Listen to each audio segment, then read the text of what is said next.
Hey guys, Dan here from Sterling Self Defense and Badger. Of course, second he hears me say it, he was sleeping, now he's up and wants to be in a video. Really. What a ham. All right, sitting around working on a bunch of different things, working on some Mac 10 kits for a T9.1. These are fun.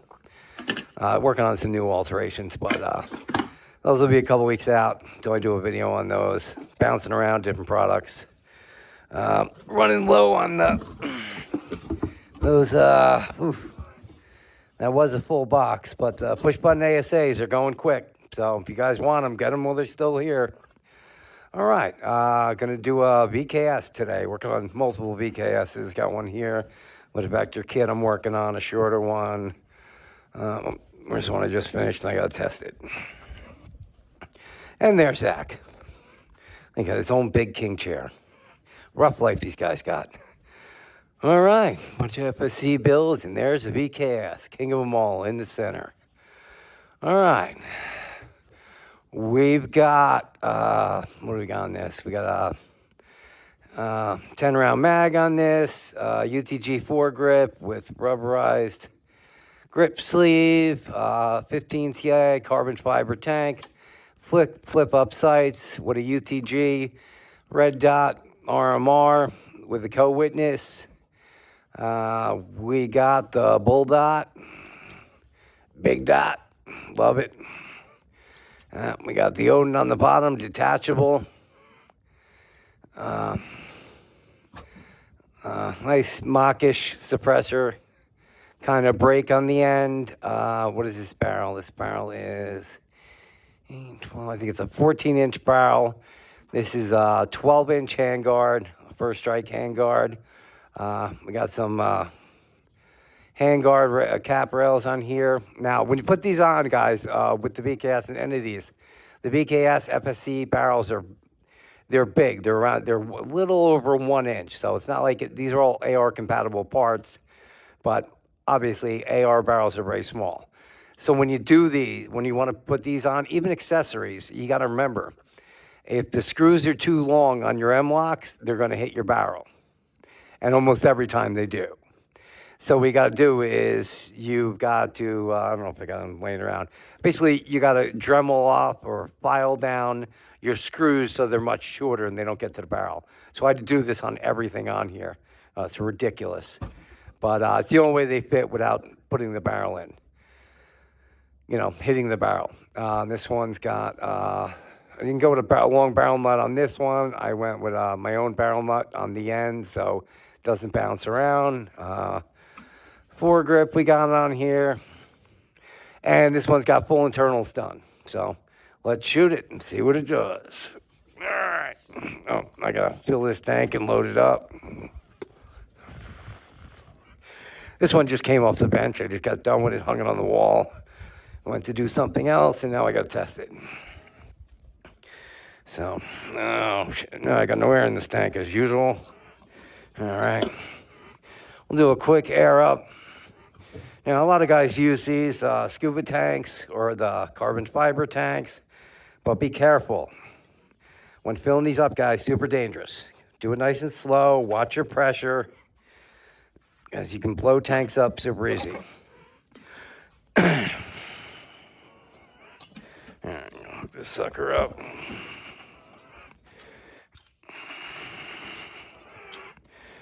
All right.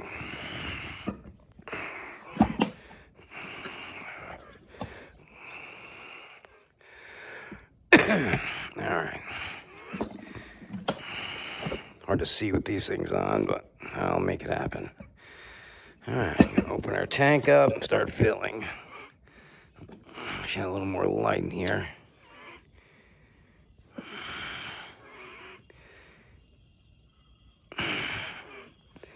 There we go, up to 1,000.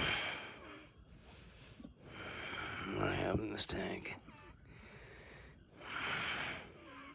You'll even feel the tank getting warm as you're filling.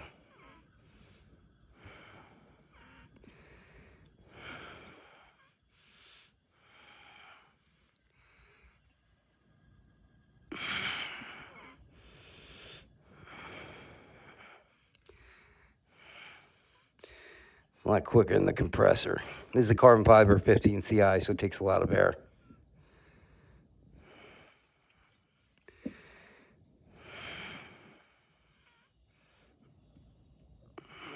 I can't see. I don't have too much air in this tank, but it'll be enough for a test. Yeah, it's under 3,000 in this tank. I haven't filled this one in a while. I got to hook up my bigger scuba tank. I got a big one. Haven't gotten around to it yet. And when you're filling your scuba tanks, I recommend whatever compressor you're using, do it in stages. They take a lot of air. You don't want to run your compressor for, hour on end. Fill it up quarter way, turn it off, let the compressor cool a little bit. That's if you want your compressor to last long. All right, it's only got about 3,000 in it, barely, just under. So that's the best I'm gonna get out of this. I gotta fill it again. Still a lot quicker. All right, so bleed, after you're done charging, you gotta drop that bleed off so you take pressure out, and there you go.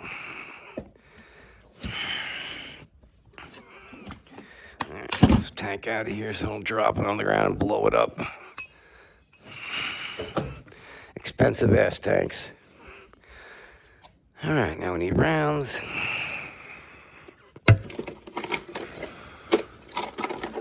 Get some HV68s because they're great in the BKS. Badger, straight to a seat already.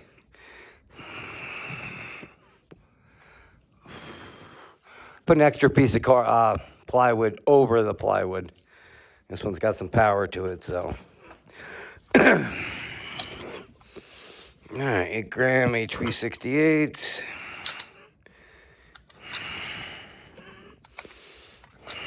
It's a bit fuzzy. Ugh, that was rough.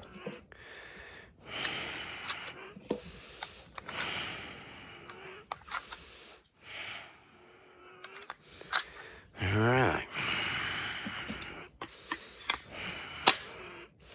You're up.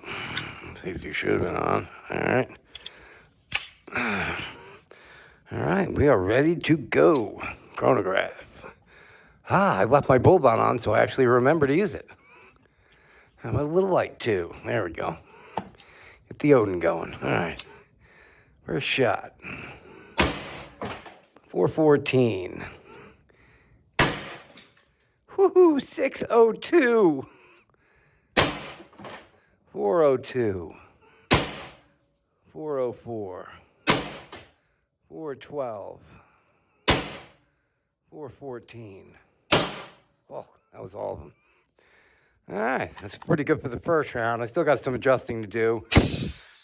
I got all my adapted internals in here. So, woo! Cat's gonna be chasing that sucker. All right, nice one. Still got to adjust my reg a little bit, adjust my internals, pole positioning, but it's getting up there. It's a little inconsistent now. I got to dial it in. I'm the only one that does mods for the VKS, so there's quite a bit to it when I install them, but once I get them going, they're the most powerful VKSs in the world. Definitely a nice build. Not a shorty. The next one I'll do a shorty. An actual shorty power. I know a lot of other guys build shorties out there, but basically all they're doing is taking the VKS, taking the barrel out, cutting it down to 6, 8 inches, and bringing these out of the box, get about 55 joules. They take it, cut the barrel down to 30 joules, so they only care about looking pretty and small. They take a beautiful marker, and you just take away all the power by cutting the barrel down. If you want a short barrel on these, you got to know how to do all the internals. Otherwise, you're going to lose the power. There's just no ifs, ands, or buts around it. You cut that barrel down, you're going to get half the power, 30 joules. And it's a crime to only get 30 joules out of one of these. When, with the right work, you can get well over 100 joules. All right, that's it for this VKS. When I'm done, I'll do another test, and I'll be doing some shorties this week, too. I haven't done VKSs in a while. Been doing a lot of FSC, so now we'll move back on to BKS, get a bunch of BKS builds out there.